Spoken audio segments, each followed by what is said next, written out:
Good morning student. हम पढ़ेंगे कक्षा 8वीं की छत्तीसगढ़ भारतीय। उसमें हम पढ़ेंगे पाठ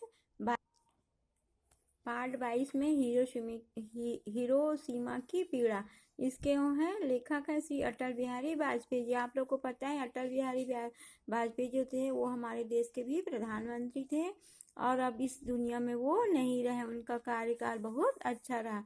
किसी एक दिन एक देश में हुआ नरसंहार समस्त मानव जाति की चेतना को झंझोड़ सकता है। ऐसे में हमारा उत्तरदायित्व क्या होता है, यही बताने के लिए इस पाठ का चयन किया गया है। इस पाठ में मानवतावादी दृष्टिकोण, मानवीय संवेदना, करुणा एवं विज्ञान के सदुपयोग आदि के बारे में बताया गया है। देखो इसमें क्या बताया है, मानव मतलब नरसंहार हुआ था, जैसे मनुष्यों को जो पीड़ा होती है उसी के बारे में दिया है।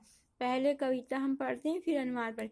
किसी रात को मेरी नींद अचानक उचट जाती है, आंख खुल जाती है। मैं सोचने लगता हूँ कि जिन वैज्ञानिकों ने अणु अस्त्रों का आविष्कार किया था वे हिरोशिमा नागासाकी के भीषण नरसंहार के समाचार सुनकर रात को कैसे होंगे। दांत में फंसा तिनका, आंख की किरकिरी, पाँव में चुभा कांटा, आंखों की नींद, मन का चैन उड़ा देते हैं।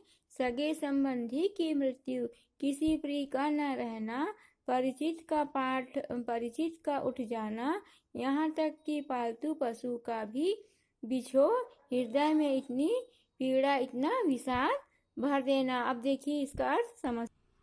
प्रस्तुत कविता जैसे संदर्भ लिखोगे तो लिखोगे यह पद्यांश हमारी पाठ्य पुस्तक के हिरोशिमा नामक पाठ से लिया गया है। इसके रचयिता कौन है? अटल बिहारी वाजपेयी जी। और प्रसंग में लिखोगे कि हिरोशिमा की जो भीषण नरसंहार को याद करने का वह दुख व्यक्त करते हैं। और व्याख्या है, आपका अर्थ है, कवि वाजपेयी जी दुखी हृदय में लिख रहे हैं कि अचानक रात्रि